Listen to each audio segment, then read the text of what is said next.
Tol! Asan si JR? Asan nga? Tol! Tol, tulungan mo ako dali!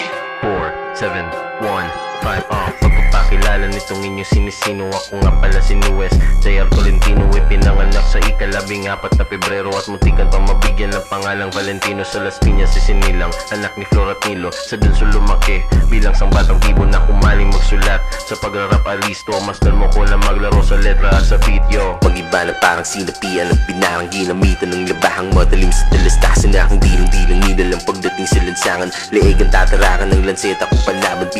Binabaan ang level ng kamalayan para lang na inyong maabot ang aking talampakan. Nagbilang papaisa-isa, makaisa daw lamang. Mga nasa babaya, apak-apak-apakan, uupakan sa lubungan ng mga kamaoang makikipagbaliwan sa baliw ng buwang nabuang. Buo ang mga titik, upukan magdurugan, wasakan ng pungo sa napiling palaruan. Laro at koneksyon ko kung saan ako nahilig. Inggit na damahin, hindi matatag na tumitig. Tungo at koneksyon sa Panginoon lumalim at matapang umaamin na sa Kanya ay umibig. Pinag-iib ng tubig nilatagan ng banig, maayos pero handang masiraan ng bait. Kung sino humad lang nalampasuhin sa sahi, mga pantig ko ay bato ng tirador ni David.